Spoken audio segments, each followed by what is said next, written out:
NCERT class 9 polity book का नाम है लोकतांत्रिक राजनीति पार्ट 1। तो इसमें हम 9th क्लास की पॉलिटी बुक यानी सामाजिक विज्ञान की जो किताब है उसको कवर कर रहे हैं। और आज का टॉपिक है लोकतांत्रिक अधिकार। तो वीडियो स्टार्ट करने से पहले कुछ इन्फॉर्मेशन कि इस वीडियो की नोट्स अगर आप प्राप्त करना चाहते हैं तो उसके लिए वेबसाइट विजिट करें। वेबसाइट है www.studentclassesprayagraj.com। और इसके अलावा एक जनरल इन्फॉर्मेशन ये है कि हम इस कोर्सेस के अलावा भी बहुत सारे कोर्सेज चला रहे हैं और उन कोर्सेज के लिए हम हर एक टॉपिक के साथ एक्सरसाइज भी देते हैं हर वीडियो के साथ। तो उसको अगर प्राप्त करना चाहते हैं आप अदर कोर्सेज के लिए तो वो आप वेबसाइट में विजिट करके प्राप्त कर सकते हैं। तो लोकतांत्रिक अधिकार वीडियो का जो नोट्स है उसका लिंक मैं डिस्क्रिप्शन बॉक्स में दे दूंगा, तो आप वहां से ही फाइंड कर सकते हैं। तो लोकतांत्रिक अधिकार है। अधिकार क्या है, सबसे पहले ये जानते हैं कि अधिकार होते क्या है। अधिकार क्या है, व्हाट आर राइट्स। तो अधिकार लोगों के तार्किक दावे हैं, इन्हें समाज से स्वीकृति और अदालतों द्वारा मान्यता मिली होती है।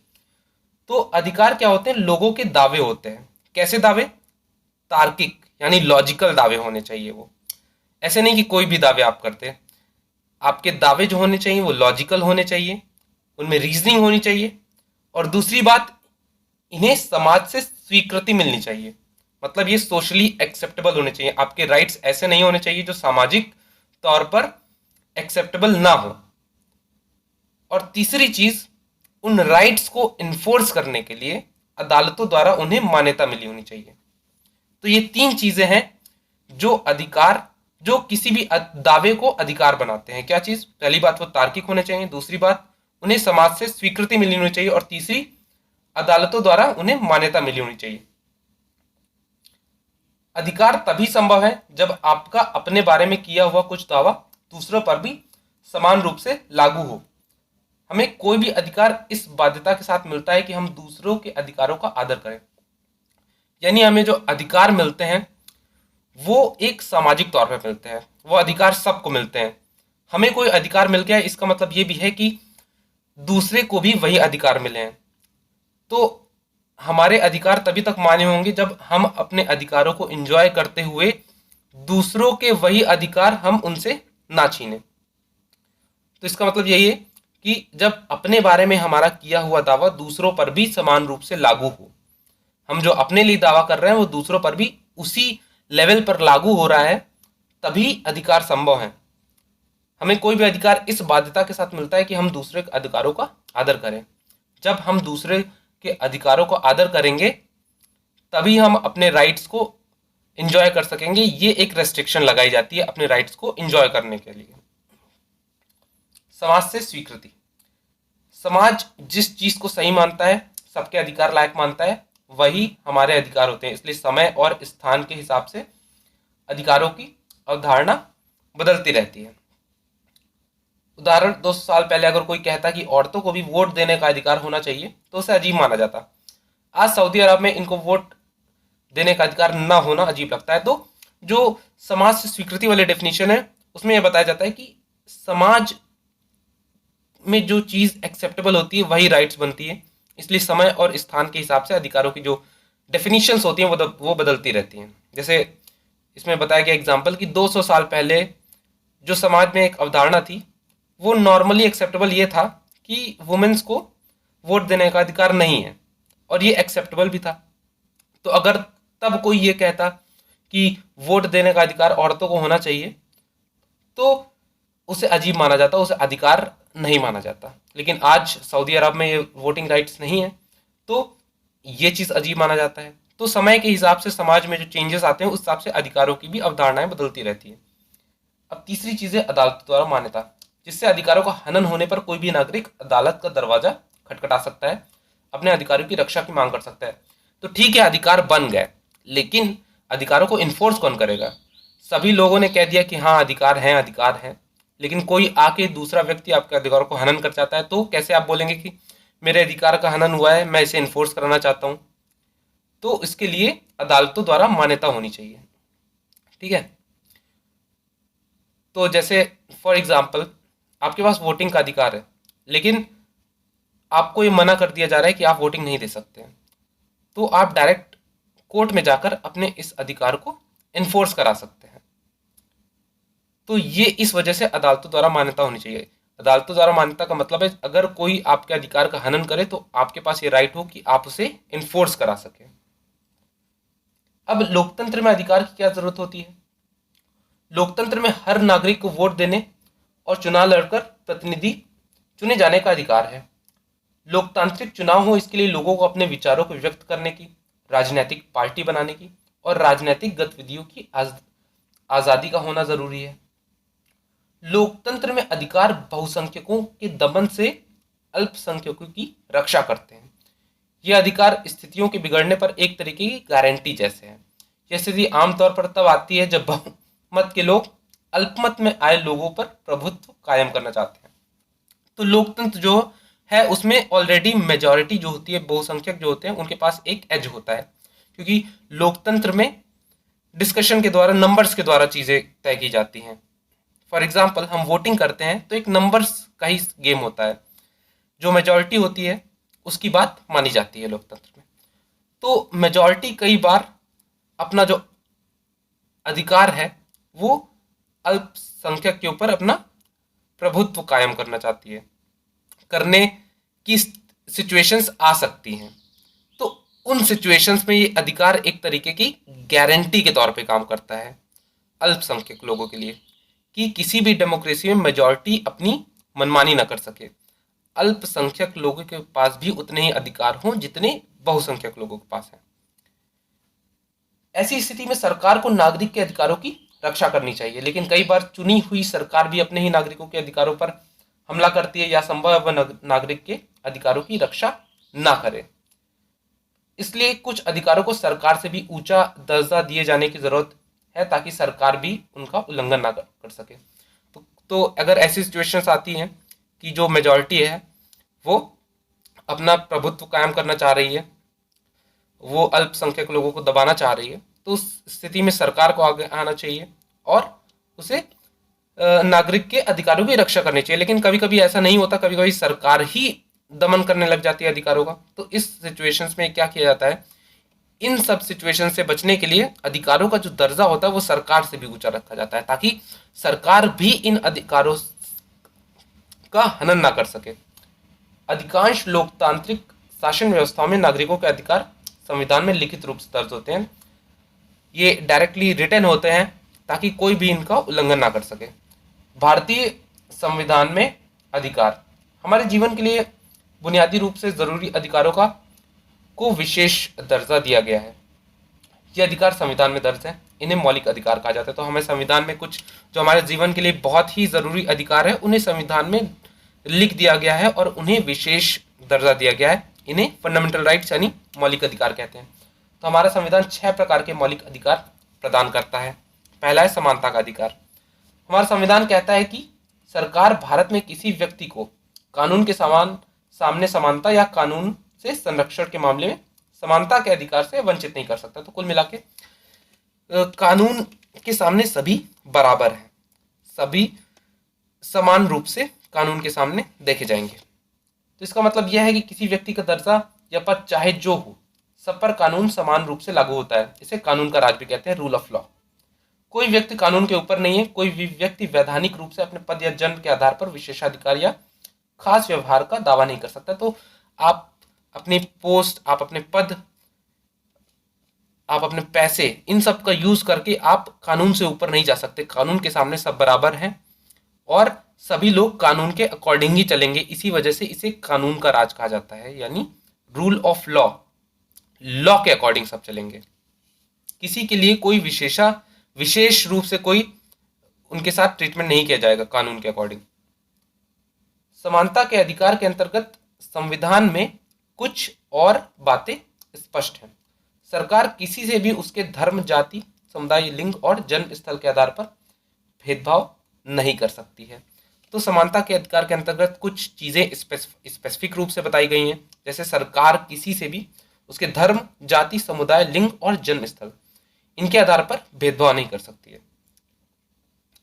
सार्वजनिक कुएं, तालाब, स्नान घाट, सड़क, खेल के मैदान और सार्वजनिक भवनों के इस्तेमाल में किसी को वंचित नहीं किया जा सकता है।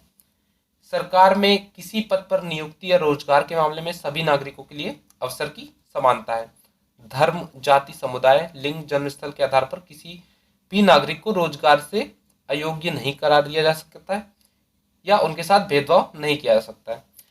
तो हमारे जो इतिहास में रहा है, जहाँ पर कास्ट बेस्ड सिस्टम जहाँ रहा है, जहाँ पर जो लोअर कास्ट के लोग हैं उन्हें कई बार सार्वजनिक कुएं और सड़क, टेम्पल्स, इन सब चीज़ों में एंट्री बैन रही है। तो हमारा जो इतिहास रहा है वहाँ पर इस तरीके के जो नॉर्मल अधिकार हैं वो भी लोगों को प्राप्त नहीं है। इसलिए संविधान में स्पेसिफाई किया गया है कि सार्वजनिक कुएं, तालाब, स्नान घाट, सड़क, खेल के मैदान और सार्वजनिक भवनों के इस्तेमाल में किसी को भी वंचित नहीं किया जा सकता है। आपकी कास्ट जो भी है, आपका धर्म जो भी है, जाति जो भी है, समुदाय जो भी है, लिंग जो भी है, इनके आधार पर आप इन सब का उपयोग के यूज में, इनके उपयोग में आपके साथ कोई भी डिस्क्रिमिनेशन नहीं किया जाएगा।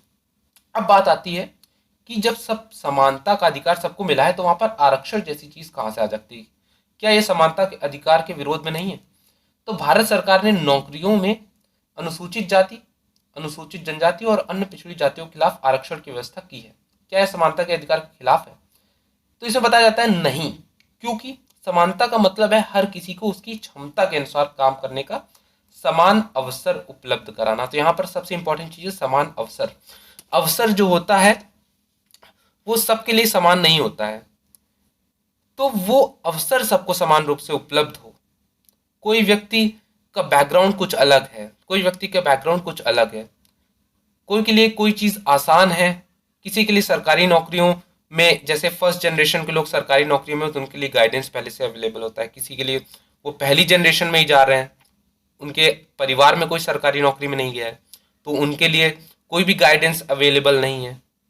तो दोनों का जो अवसर है वो डिफरेंट है। तो समान अवसर उपलब्ध कराने के लिए आरक्षण की व्यवस्था की जाती है। कई बार अवसर की समानता सुनिश्चित करने भर के लिए कुछ लोगों को विशेष अवसर देना जरूरी होता है। आरक्षण यही करता है।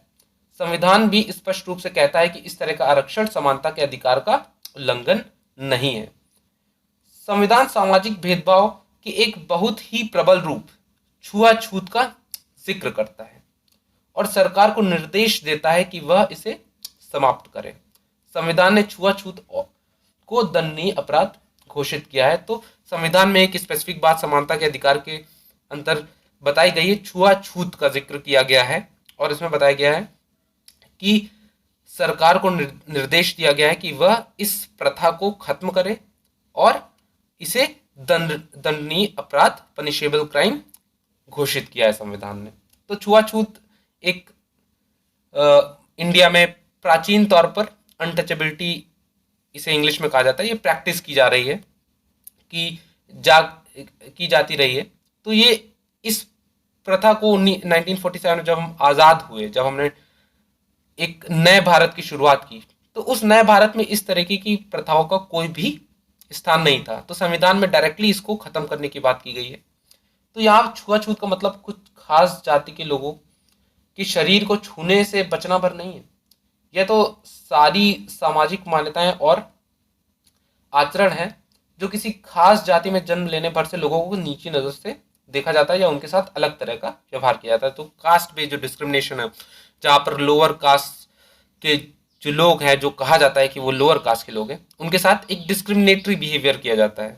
कई बार आपने देखा होगा, अभी भी ये प्रथाएं चलती रहती हैं कि जो लोअर कास्ट के लोग जो बोले जाते हैं, वो आते हैं तो उनके लिए अलग बर्तनों का उपयोग किया जाता है, वो साथ में नहीं बैठते हैं, वो लोग साथ में खाना खाना नहीं पसंद करते हैं, जो अपर कास्ट के लोग और लोअर कास्ट के लोग हैं। तो इस तरीके की जो डिस्क्रिमिनेटरी प्रैक्टिसेस हैं वो अभी तक कंटिन्यू है समाज में। तो इन डिस्क्रिमिनेटरी प्रैक्टिसेस को ही अनटचेबिलिटी का फॉर्म माना जाता है और संविधान इन्हें प्रोहिबिट करता है, मना करता है। स्वतंत्रता का अधिकार भी हमारे संविधान में दिया गया है। स्वतंत्रता का मतलब है बाधाओं का ना होना। व्यावहारिक जीवन में इसका मतलब होता है हमारे मामलों में किसी किस्म का दखल ना होना, न सरकार का न व्यक्तियों का। भारतीय संविधान ने प्रत्येक नागरिक को कई तरीके की स्वतंत्रताएं दी हैं, जैसे अभिव्यक्ति की स्वतंत्रता, शांतिपूर्ण ढंग से जमा होने की स्वतंत्रता, संगठन और संघ बनाने की स्वतंत्रता, देश में कहीं भी आने जाने की स्वतंत्रता, देश के किसी भी भाग में रहने और बसने की स्वतंत्रता, और कोई भी काम करने की, धंधा चुनने या पेशा करने की स्वतंत्रता। तो ये इतने प्रकार की स्वतंत्रताएं हमारे संविधान में दी गई। स्वतंत्रता का मतलब है कि बाधाओं का न होना, कि कोई भी बाधा ना आए। आप कोई काम कर रहे हैं, जैसे आप अपने आप को अभिव्यक्त करना चाहते हैं, एक्सप्रेस करना चाहते हैं, तो कोई बाधा ना आए, उसमें कोई रोक टोक ना हो। या आप कोई काम करना चाहते हैं तो ऐसा ना हो कि आपको मना कर दिया जाए कि ये आप काम नहीं कर सकते। जैसे कास्ट बेस्ड सिस्टम में क्या था कि जैसे जो लोहार है जो उसका जो अगली पीढ़ी होगी वो भी इसी काम को करेगी, वो फोर्स्ड है इस काम को करने के लिए। ये कास्ट बेस्ड सिस्टम की एक बुराई थी। संविधान इस चीज को मना करता है कि हमारे पास फ्रीडम है, हम कोई भी प्रोफेशन को चुन सकते हैं, हम शांतिपूर्ण ढंग से जमा हो सकते हैं। तो इतने तरीके की स्वतंत्रताएं दी गई हैं। स्वतंत्रता का मतलब असीमित मनमानी करने का लाइसेंस पा लेना नहीं है। आपकी स्वतंत्रता सार्वजनिक परेशानी या अव्यवस्था पैदा नहीं कर सकती। तो इसका मतलब ये नहीं कि आपके पास अनलिमिटेड लाइसेंस हो गया है कुछ भी करने का। आपके पास जो फ्रीडम है वो अगर सार्वजनिक परेशानी या अव्यवस्था पैदा कर रही है तो फिर आपकी इस फ्रीडम में रेस्ट्रिक्शंस लगाए जा सकते हैं। तो इसी कारण समाज के व्यापक हितों को देखते हुए सरकार हमारी स्वतंत्रताओं पर कुछ किस्म की पाबंदियां लगा सकती है। तो अब बात करते हैं अभिव्यक्ति की आज़ादी की, जो कि एक इम्पॉर्टेंट फ्रीडम है। तो अभिव्यक्ति की आज़ादी में बोलने, लिखने और कला के विभिन्न रूपों में स्वयं को व्यक्त करना शामिल है। तो हम बोल सकते हैं, अपने आप को एक्सप्रेस करने में आप बोलने के फॉर्म में एक्सप्रेस कर सकते हैं, लिखने के फॉर्म में, या कला के विभिन्न रूपों के फॉर्म में एक्सप्रेस कर सकते हैं। आप पेंटिंग बना सकते हैं, ड्राइंग बना सकते हैं, आप मूवी कर दिखा सकते हैं, बना सकते हैं। तो बहुत सारे फॉर्म्स हैं जिसमें आप अपने आप को अभिव्यक्त कर सकते हैं, एक्सप्रेस कर सकते हैं। आप सरकार की किसी नीति से या किसी संगठन की गतिविधियों से असहमति रख सकते हैं और इसकी आलोचना भी कर सकते हैं। तो आप सरकार की नीति या पॉलिसीज या किसी संगठन की गतिविधियों से असहमति रख सकते हैं और उसकी आलोचना कर सकते हैं। पर आप इस स्वतंत्रता का उपयोग करके लोगों को सरकार के खिलाफ बगावत करने के लिए उकसा नहीं सकते हैं। ना ही आप इस स्वतंत्रता का उपयोग करके किसी व्यक्ति या समुदाय के खिलाफ हिंसा भड़का सकते हैं। तो मतलब आप अपनी जो फ्रीडम है उसको एक सेंसिबल तौर पर एक्सरसाइज करें। आप अपनी फ्रीडम को इस हद तक एक्सरसाइज नहीं कर सकते हैं, अभिव्यक्त करने की फ्रीडम को, एक्सप्रेस करने की फ्रीडम को, कि आप डायरेक्टली सरकार लोगों को उकसाएं कि वो सरकार के खिलाफ बगावत करें, या फिर हिंसा भड़काने के लिए आप अपनी अभिव्यक्ति की आज़ादी का उपयोग नहीं कर सकते। आप किसी के खिलाफ झूठी बातें कहने या उसकी प्रतिष्ठा गिराने वाली बातें प्रचारित करने में इस स्वतंत्रता का उपयोग नहीं कर सकते। नागरिकों को किसी मुद्दे पर जमा होने, बैठक करने, प्रदर्शन करने, जुलूस निकालने, इन सब का अधिकार है, पर ऐसी बैठकें शांतिपूर्ण होनी चाहिए। इससे सार्वजनिक अव्यवस्था या समाज में अशांति नहीं फैलनी चाहिए। इन बैठकों और गतिविधियों में भाग लेने वालों को अपने पास हथियार नहीं रखने चाहिए। तो आप किसी मुद्दे पर जमा हो सकते हैं, बैठक कर सकते हैं, प्रदर्शन कर सकते हैं, जुलूस निकाल सकते हैं, इन सब का अधिकार है आपके पास। पर जो भी बैठकें होनी चाहिए वो शांतिपूर्ण, पीसफुल होनी चाहिए। इससे कोई भी सार्वजनिक अव्यवस्था नहीं होनी चाहिए, समाज में अशांति नहीं फैलनी चाहिए।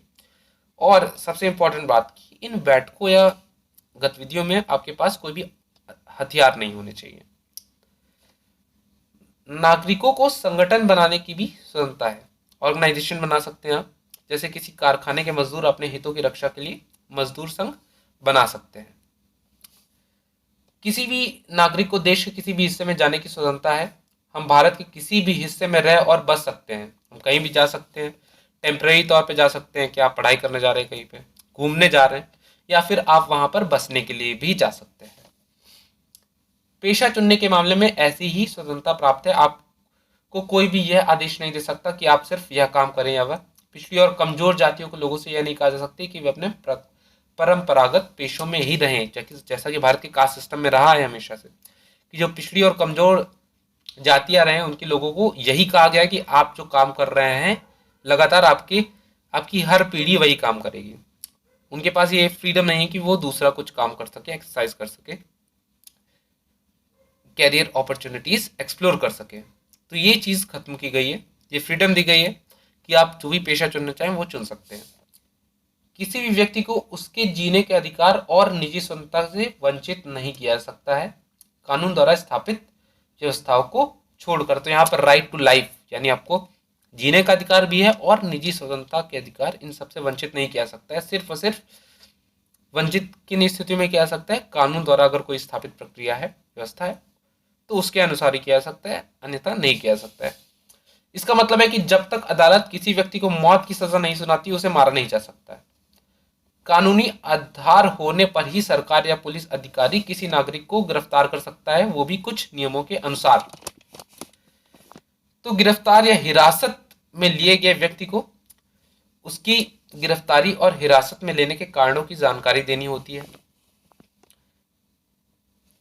गिरफ्तार या हिरासत में लिए गए व्यक्ति को सबसे निकट के मजिस्ट्रेट के सामने गिरफ्तारी के 24 घंटे के अंदर प्रस्तुत करना होता है और ऐसे व्यक्ति को वकील से विचार विमर्श करने और अपने बचाव के लिए वकील रखने का अधिकार होता है। तो कई सारे राइट्स भी होते हैं। कानूनी आधार होने पर भी पुलिस अधिकारी गिरफ्तार तो कर सकता है किसी भी नागरिक को, लेकिन फिर भी उसे कुछ नियम रूल्स फॉलो करने पड़ेंगे। जैसे गिरफ्तार या हिरासत में लिए गए व्यक्ति को उसके गिरफ्तारी का कारण बताना जरूरी है और 24 घंटे के अंदर उसे सबसे निकट के मजिस्ट्रेट के सामने प्रस्तुत करना है और उसे वकील भी दिया जाना चाहिए विचार विमर्श करने और अपने बचाव के लिए वकील का भी अधिकार है।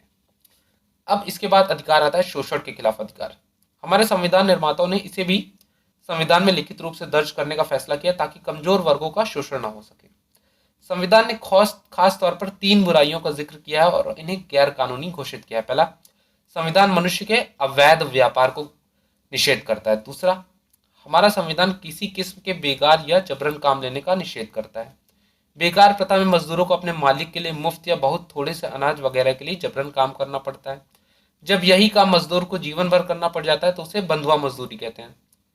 और तीसरा, संविधान बाल मजदूरी का भी निषेध करता है।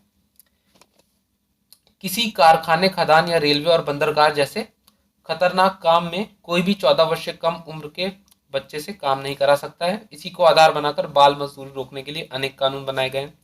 इसमें बीड़ी बनाने, पटाखे बनाने, दिया सलाई बनाने, प्रिंटिंग और रंग रोगन जैसे कामों में बाल मजदूरी रोकने के कानून शामिल है। तो शोषण के खिलाफ अधिकार में 3 चीजों को गैर कानूनी घोषित किया गया। पहला, मनुष्यों के अवैध व्यापार, इसको निषेध किया गया है। दूसरा, किसी किस्म का बेगार या जबरन काम करने का, इसका भी निषेध किया गया, यानी फोर्स लेबर। तो फोर्स लेबर क्या है? जहां पर मतलब जो मजदूर होते थे वो अपने मालिक के लिए मुफ्त या थोड़े बहुत से अनाज वगैरह के लिए जबरन काम करते थे, उनसे जबरन जबरदस्ती काम कराया जाता था। तो ये चीज भी निषेध किया गया है। और तीसरा, बाल मजदूरी, इसको भी निषेध करता है। किसी भी कोई भी कारखाना है, खदान है, रेलवे, बंदरगाह, इसमें 14 वर्ष से कम उम्र का बच्चा काम नहीं कर सकता है, उससे जबरदस्ती काम नहीं कराया जा सकता है। इसी को आधार बनाकर ही बाल मजदूरी रोकने के लिए बहुत सारे कानून बनाए गए हैं। अब इसके बाद आता है धार्मिक स्वतंत्रता का अधिकार। तो भारत एक धर्मनिरपेक्ष देश है। विश्व में अन्य देशों के समान भारत में भी लोग अलग अलग धर्म को मानते हैं। कुछ लोग किसी धर्म को नहीं मानते हैं, तो बहुत सारे लोग हैं, सारे तो कुछ लोग किसी धर्म को नहीं मानते हैं और बहुत सारे लोग अलग अलग धर्म को मानते हैं। कोई क्रिश्चियन है, कोई मुस्लिम है, कोई हिंदू है, कोई बौद्ध है, कोई जैन है, कोई सिख है। तो धर्मनिरपेक्षता इस सोच पर आधारित है कि शासन का काम व्यक्तियों के बीच के मामलों को ही देखना है, व्यक्ति और ईश्वर के बीच के मामलों को नहीं। तो धर्मनिरपेक्षता यानी सेक्युलरिज्म इस सोच पर आधारित है कि जो शासन का काम होता है वो व्यक्तियों के बीच के मामले को देखना होता है। व्यक्ति का ईश्वर के बीच कैसा संबंध है, इन मामलों को देखने का काम शासन का नहीं होता है। धर्मनिरपेक्ष शासन वह है जहां किसी व्यक्ति को किसी भी धर्म को आधिकारिक धर्म की मान्यता नहीं होती, यानी कोई भी स्टेट रिलीजन नहीं होता, कंट्री का रिलीजन नहीं होता, गवर्नमेंट किसी रिलीजन को स्पॉन्सर नहीं करती है। भारतीय धर्मनिरपेक्षता में सभी धर्मों के प्रति शासन का संभाव रखना शामिल है। तो इंडियन सेकुलरिज्म में सभी धर्मों के प्रति एक समान भाव की भावना रखना ये शामिल है। धर्म के मामले में शासन को सभी धर्मों से उदासीन और निरपेक्ष होना चाहिए। धार्मिक स्वतंत्रता के अंतर्गत निम्नलिखित अधिकार भारतीय संविधान में स्पष्ट है। हर किसी को अपना धर्म मानने, उस पर आचरण करने और इसका प्रचार करने का अधिकार है। तीन चीज है, वो अपना धर्म मान सकता है, उसका आचरण कर सकता है और उसका प्रचार भी कर सकता है। आचरण करने का मतलब है उसकी प्रैक्टिसेस जो है वो फॉलो कर सकता है। हर धार्मिक समूह या पंथ को अपने धार्मिक कामकाज का प्रबंधन करने की आजादी है, पर अपने धर्म का प्रचार करने का अधिकार का मतलब किसी को झांसा देकर, फरेब देकर या लालच देकर उससे धर्म परिवर्तन कराना नहीं है। तो कोई भी धार्मिक समूह या पंथ अपने धार्मिक कामकाज का प्रबंधन कर सकता है। और धर्म का प्रचार करने का मतलब ये नहीं कि आप फोर्सिबली किसी को कन्वर्ट करें अपने रिलीजन के प्रति, या झांसा देकर या फरेब कर कर, तो फ्रॉड कर कर आप या फोर्स कर कर किसी को अपने रिलीजन में कन्वर्ट नहीं करा सकते, ये प्रोहिबिटेड है। पर ये अधिकार भी असीमित नहीं है, अनरेस्ट्रिक्टेड नहीं है, इनमें भी कुछ रेस्ट्रिक्शंस है। जैसे कोई व्यक्ति देवता या कथित अदृश्य शक्तियों को संतुष्ट करने के लिए नर बलि या पशु बलि नहीं दे सकता है। औरतों को कमतर मानने या औरतों की आज़ादी का हनन करने वाले धार्मिक रीति रिवाजों का आचरण करने की भी आज़ादी नहीं है। तो ये सारी चीज़ें जो लॉजिकल नहीं है, जो सामाजिक व्यवस्था के अकॉर्डिंग नहीं है, ये सारी चीज़ें रेस्ट्रिक्टेड है। सरकार किसी धर्म या धार्मिक संस्था को बढ़ावा देने या उसके रख रखाव के लिए कर देने के लिए किसी व्यक्ति को मजबूर नहीं कर सकता। मतलब किसी एक पर्टिकुलर धर्म को बढ़ावा देने के लिए आपको फोर्स नहीं किया जा सकता कि आप टैक्स दें। सरकारी शैक्षिक संस्थानों में भी किसी किस्म का धार्मिक निर्देश नहीं होना चाहिए। तो जो गवर्नमेंट एजुकेशनल इंस्टीट्यूशंस है वहाँ पे भी किसी प्रकार का धार्मिक निर्देश नहीं होना चाहिए। अगर किसी शैक्षिक संस्थान का संचालन कोई निजी संस्था करती है तो वहाँ के किसी व्यक्ति को प्रार्थना में हिस्सा लेने या किसी धार्मिक निर्देश का पालन करने के लिए मजबूर नहीं किया जा सकता है। तो मतलब ये है, कोई शैक्षिक संस्थान का संचालन कोई निजी संस्था करती है, प्राइवेट इंस्टीट्यूशन करती है, तो वहाँ पर भी प्रार्थना में हिस्सा लेने या धार्मिक निर्देश का पालन करने के लिए कोई किसी को फोर्स नहीं कर सकता है। इसके बाद आता है सांस्कृतिक और शैक्षिक अधिकार, यानी कल्चरल और एजुकेशनल राइट्स। संविधान अल्पसंख्यक के सांस्कृतिक और शैक्षिक अधिकारों को स्पष्ट करता है। नागरिकों में विशिष्ट भाषा या संस्कृति वाले किसी भी समूह को अपने भाषा और संस्कृति को बचाने का अधिकार है। तो नागरिकों में कोई स्पेसिफिक भाषा या संस्कृति वाला कोई समूह है तो उसके पास ये अधिकार है कि वो अपनी भाषा और संस्कृति को बचाए।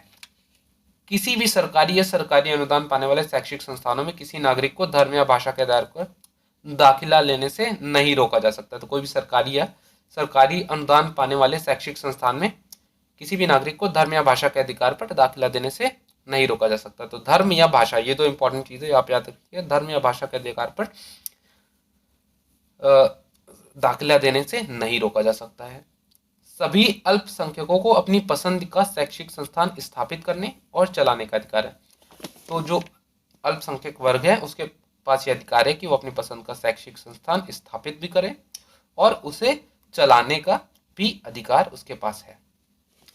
तो यहाँ अल्पसंख्यक का अर्थ राष्ट्रीय स्तर पर धार्मिक अल्पसंख्यक भर नहीं है, स्थानीय स्तर पर भाषा के आधार पर अल्पसंख्यक वर्ग इसमें शामिल है। तो दो प्रकार के अल्पसंख्यक इसमें मतलब है, एक धार्मिक आधार पर, एक भाषा के आधार पर। ठीक है, रिलीजियस और लिंग्विस्टिक माइनॉरिटीज। बहुसंख्यकों के लिए इन अधिकारों की गारंटी संविधान में क्यों नहीं है? तो जो सांस्कृतिक और एजुकेशनल राइट्स हैं, सांस्कृतिक और शैक्षिक जो अधिकार हैं, वो सिर्फ और सिर्फ अल्पसंख्यक लोगों के लिए क्यों है, बहुसंख्यक लोगों के लिए ये अधिकारों की गारंटी संविधान में क्यों नहीं है? इसका मतलब, इसका कारण ये है कि लोकतंत्र की कार्य पद्धति अपने आप बहुसंख्यकों को ज्यादा ताकत देती है। क्योंकि डेमोक्रेसी है ही है मेजोरिटी की गवर्नमेंट, जो मेजोरिटी है उसके पास तो राइट्स है ही है, डेमोक्रेसी में उसकी ही बात मानी जाती है, तो उसको राइट देने का कोई मतलब नहीं है। अल्पसंख्यकों को ही भाषा, संस्कृति और धर्म के विशेष संरक्षण की जरूरत होती है, अन्यथा वे बहुसंख्यकों की भाषा, धर्म और संस्कृति के प्रभाव में पिछड़ते चले जाएंगे। जो बहुसंख्यक है उसका तो उसकी ही भाषा, उसका ही संस्कृति, उसकी ही धर्म, उसका वही चलता है ना। अल्पसंख्यक लोगों को ये डर रहता है, अल्पसंख्यक कोई वर्ग है, डर तो उनके पास रहता है कि उनकी भाषा और संस्कृति कहीं अल्पसंख्यक के प्रभाव में आकर खत्म ना हो जाए, तो इस वजह से उनको विशेष संरक्षण, विशेष अधिकार देने की जरूरत होती है। अब ये बात है कि इतने सारे अधिकार तो मिल गए, लेकिन ये अधिकार हमें मिल कैसे सकते हैं, कैसे इन्हें इन्फोर्स कराए? कोई अगर इनका हनन करता है तो हम कैसे इन्हें इन्फोर्स कर सकते हैं? ये इतने विशेष दर्जा इन्हें मिला है, इन्हें मौलिक अधिकार बोला जाता है। तो क्या ऐसी गारंटीज है हमारे पास कि अगर कोई हनन करता है तो हम इनको इन्फोर्स करा सकते हैं? तो यद्यपि अधिकार गारंटी की तरह है, तब भी हमारे किसी काम के नहीं है अगर इन गारंटियों को मानने और लागू कराने वाला कोई ना हो। हमें मौलिक अधिकारों को लागू कराने की मांग करने का अधिकार है, हमारे पास इन्हें लागू कराने के उपाय हैं, इन्हें संवैधानिक उपचार का अधिकार कहा जाता है। तो ये भी एक अधिकार है, ये भी एक मौलिक अधिकार है, संवैधानिक उपचार का अधिकार। ठीक है, मतलब अधिकारों का हनन होने पर उन्हें इन्फोर्स कराने का भी अधिकार जो है वो भी एक फंडामेंटल राइट है। इसे संवैधानिक उपचार का अधिकार बोला जाता है। यह अधिकार अन्य अधिकारों को प्रभावी बनाता है, ये सारे अधिकारों को इन्फोर्स करता है, इफेक्टिव बनाता है। किसी नागरिक संस्था या स्वयं सरकार के द्वारा मौलिक अधिकारों का हनन होने पर सीधे सर्वोच्च न्यायालय या किसी राज्य के उच्च न्यायालय जा सकते हैं। तो कोई भी अगर आपका हनन कर सकता है, कोई नागरिक करे आपके अधिकारों का हनन, कोई संस्था करे, या अगर खुद सरकार भी करे, तो आप डायरेक्ट सुप्रीम कोर्ट जा सकते हैं, ये भी आपके पास राइट है, या फिर आप किसी भी स्टेट के हाई कोर्ट में जा सकते हैं। लेकिन ये इंपॉर्टेंट है कि मौलिक अधिकार के इन्फोर्समेंट के लिए आप डायरेक्ट सुप्रीम कोर्ट जा सकते हैं। डॉक्टर अंबेडकर ने संवैधानिक उपचार के अधिकार को हमारे संविधान की आत्मा और हृदय कहा है। तो ये इंपॉर्टेंट है, ये कॉम्पिटेटिव एग्जाम में भी इस तरह के क्वेश्चंस डायरेक्टली पूछ लिए जाते हैं। तो ये सब चीज़ें जो इंपॉर्टेंट पॉइंट्स है, ये आप याद कर लीजिए। किसने कहा है कि जो संवैधानिक उपचार का अधिकार है वो हमारे संविधान की आत्मा और हृदय है? तो ऑप्शन आपके पास सामने आ जाएंगे, तो ये एक ऑप्शन भी होगा, डॉक्टर अंबेडकर। तो इस तरह के क्वेश्चंस आ सकते हैं। सर्वोच्च न्यायालय या उच्च न्यायालय को मौलिक अधिकार लागू कराने के मामले में निर्देश देने, आदेश या रिट जारी करने का अधिकार है। तो सर्वोच्च न्यायालय या उच्च न्यायालय कैसे आपके राइट्स को इन्फोर्स करेंगे? उनके पास अधिकार है, वो निर्देश दे सकते हैं, वो आदेश दे सकते हैं, या फिर रिट्स जारी कर सकते हैं। मौलिक अधिकार जो होते हैं वो विधायिका, कार्यपालिका और सरकार द्वारा गठित किसी भी अन्य प्राधिकारी की गतिविधियों तथा फैसले से ऊपर है। मौलिक अधिकारों का उल्लंघन करने वाला कोई कानून नहीं बन सकता, कोई फैसला नहीं लिया जा सकता है। तो मौलिक अधिकार जो है वो सबसे ऊपर है, विधायिका से भी ऊपर है, कार्यपालिका से भी ऊपर, सरकार द्वारा गठित कोई भी अन्य प्राधिकारी है उनकी गतिविधियों तथा फैसलों के ऊपर है। वो ऐसे कोई फैसले नहीं सकते, सरकार कोई ऐसी पॉलिसी नहीं बना सकती है जो हमारे फंडामेंटल राइट्स को डिस्ट्रॉय करे, उसको कम करे। विधायिका या कार्यपालिका के किसी फैसले या काम से मौलिक अधिकारों का हनन हो या उसमें कमी हो तो वह फैसला या काम ही अवैध हो जाएगा। तो विधायिका या कार्यपालिका अगर कोई भी ऐसा फैसला या करती है, काम करती है, इससे मौलिक अधिकारों का हनन होता है, तो या उसमें कमी भी होती है, तो वह फैसला या काम अवैध, इलीगल हो जाता है। हम केंद्र और राज्य सरकारों द्वारा बनाए गए ऐसे कानूनों को, उनकी नीतियों और फैसलों को, या राष्ट्रीयकृत बैंक या बिजली बोर्ड जैसी उनकी द्वारा गठित संस्थाओं की नीतियों और फैसलों को न्यायालय में चुनौती दे सकते हैं। सामाजिक या सार्वजनिक हित में मौलिक अधिकारों को उल्लंघन के मामले को लेकर कोई भी व्यक्ति अदालत में जा सकता है। ऐसे मामलों को जनहित याचिका के माध्यम से उठाया जाता है। तो जो भी सामाजिक और सार्वजनिक हित के मामले होते हैं जहां पर मौलिक अधिकारों का हनन हो रहा है, आप देख रहे हैं कि किसी भी सोशल लेवल पे मौलिक अधिकारों का हनन हो रहा है, तो उनको भी लेकर आप डायरेक्टली सुप्रीम कोर्ट जा सकते हैं, जनहित याचिका के माध्यम से सुप्रीम कोर्ट के सामने इसे उठा सकते हैं। तो इसमें कोई व्यक्ति, समूह, सरकार किसी कानून या काम के खिलाफ सार्वजनिक हितों की रक्षा के लिए सर्वोच्च न्यायालय या किसी उच्च न्यायालय में जा सकता है। अधिकारों का बढ़ता दायरा, तो अधिकारों का जो दायरा है वो लगातार बढ़ रहा है। मौलिक अधिकार बाकी सारे अधिकारों का स्रोत हैं। तो मौलिक अधिकार जो है वो बाकी सारे जो राइट्स हैं उनका एक सोर्स है, स्रोत है। समय समय पर अदालतों ने ऐसे फैसले किए हैं जिनसे अधिकारों का दायरा बढ़ा है, जैसे प्रेस का अधिकार जो है, प्रेस की स्वतंत्रता का अधिकार, सूचना का अधिकार, राइट टू इन्फॉर्मेशन आप जानते होंगे, या शिक्षा का अधिकार, राइट टू एजुकेशन। तो ये जैसी चीजें मौलिक अधिकारों का ही विस्तार है। समय समय पर कोर्ट ने मौलिक अधिकारों में ही इन सब चीजों को डिस्क्राइब किया, मौलिक अधिकारों को एक्सपेंड करते हुए ये सारे राइट्स को मौलिक अधिकारों के अंदर ही माना है। अब स्कूली शिक्षा हर भारतीयों का अधिकार बन चुकी है। 14 वर्ष तक के सभी बच्चों को मुफ्त और अनिवार्य शिक्षा दिलाना सरकार की जिम्मेदारी है। सूचना का अधिकार विचारों और अभिव्यक्ति की आज़ादी के मौलिक अधिकार के तहत ही है। हम सरकारी दफ्तरों से सूचना मांगने और पाने का अधिकार है। तो स्कूली शिक्षा भी अब हर भारतीय का अधिकार है। 14 वर्ष तक के जो बच्चे उनको मुफ्त और अनिवार्य शिक्षा दिलाना सरकार की जिम्मेदारी है। इसके अलावा सूचना का अधिकार जो है विचार और अभिव्यक्ति की आज़ादी के मौलिक अधिकार के अंतर्गत है। तो ये इंपॉर्टेंट है। सूचना का अधिकार किस अधिकार के अंतर्गत है? वह विचारों और अभिव्यक्ति की आज़ादी के अंतर्गत। और इसके अंतर्गत हम सरकारी दफ्तरों से सूचना मांग सकते हैं। ये हमारा अधिकार है। सर्वोच्च न्यायालय ने जीवन के अधिकार को नया विस्तार देते हुए इसमें भोजन का अधिकार भी शामिल कर दिया है। तो जीवन के अधिकार को एक्सपेंड करते हुए उसमें भोजन का अधिकार इसको भी शामिल किया है। अधिकारों का दायरा संविधान द्वारा दिए गए मौलिक अधिकारों तक ही सीमित नहीं। तो अधिकार सिर्फ और सिर्फ मौलिक अधिकार नहीं, इसके अलावा और भी हमें अधिकार संविधान में ही मिले। संविधान अनेक दूसरे अधिकारों को भी देता है जो मौलिक अधिकार नहीं है। जैसे संपत्ति रखने का अधिकार मौलिक अधिकार नहीं है पर संवैधानिक अधिकार है। तो ये क्वेश्चन जो है इस डायरेक्ट पॉइंट से रिलेटेड क्वेश्चन यूपीएससी में पिछले 1-2 वर्षों में आ चुका है। चुनाव में वोट देने का अधिकार एक महत्वपूर्ण संवैधानिक अधिकार है। तो मौलिक अधिकार के अलावा भी संविधान हमें अधिकार देता है, जैसे प्रॉपर्टी रखने का अधिकार, संपत्ति रखने का अधिकार, चुनाव में वोट रखने का अधिकार। इसके अलावा भी और भी अधिकार हैं। कई अंतर्राष्ट्रीय संधियों और प्रतिज्ञा पत्रों ने भी अधिकारों का दायरा बढ़ाने में मदद की है। तो कई सारे इंटरनेशनल जो संधियां हैं, प्रतिज्ञा पत्र, उनने भी अधिकारों का दायरा बढ़ाने में मदद की है। तो अनेक लोगों का मानना है कि काम का अधिकार, स्वास्थ्य का अधिकार, जीने का लिए न्यूनतम जरूरी आवश्यकताओं का अधिकार, निजता का अधिकार, जैसे निजता का अधिकार जो है वो अभी रिसेंटली ही सुप्रीम कोर्ट ने फंडामेंटल राइट्स के अंतर्गत उसे इंक्लूड किया है। तो ये चीज़ है। तो निजता का अधिकार, इनको भारत के मौलिक अधिकार के अंतर्गत इन्हें मौलिक अधिकार बना देना चाहिए। तो आप बताइए कि आप इस बारे में क्या सोचते हैं। तो ये जो पॉइंट है इसमें निजता का अधिकार तो ऑलरेडी बन चुका है मौलिक अधिकार के अंतर्गत। तो आप बताइए कि क्या इस तरह के जैसे काम का अधिकार है, क्या है फंडामेंटल राइट्स के अंतर्गत आना चाहिए कि नहीं आना चाहिए। तो आप कमेंट बॉक्स पे एक तरीके का डिस्कशन स्टार्ट कर सकते हैं इसके बारे में। अब आर्थिक, सामाजिक और सांस्कृतिक अधिकारों पर अंतर्राष्ट्रीय प्रतिज्ञा पत्र। तो इस अंतर्राष्ट्रीय प्रतिज्ञा पत्र में अनेक ऐसे अधिकारों को मान्यता दी गई है जो भारतीय संविधान के मौलिक अधिकारों से सीधे नहीं जुड़े हैं। तो इसने अभी अंतर्राष्ट्रीय संधि का रूप नहीं लिया है। इसमें शामिल है, इसमें कौन कौन से अधिकार शामिल है, जैसे काम करने का अधिकार है, काम करने के सुरक्षित और स्वास्थ्यप्रद माहौल का अधिकार, तथा मजदूरों और उनके परिवारों के लिए सम्मानजनक जीवन स्तर लायक मजदूरी का अधिकार, पर्याप्त भोजन, कपड़ा और मकान का अधिकार, सामाजिक सुरक्षा और बीमा का अधिकार, स्वास्थ्य का अधिकार, शिक्षा का अधिकार। तो ये सारे अधिकार इस प्रतिज्ञा पत्र में बताए गए हैं। अब इसके अलावा एक इम्पॉर्टेंट टॉपिक आता है राष्ट्रीय मानव अधिकार आयोग, नेशनल ह्यूमन राइट्स कमीशन। तो यह आयोग जो था वो 1993 में कानून के द्वारा बनाया गया एक इंडिपेंडेंट स्वतंत्र आयोग है। न्यायपालिका की तरह यह भी सरकार से स्वतंत्र है, ये सरकार से इंडिपेंडेंट है।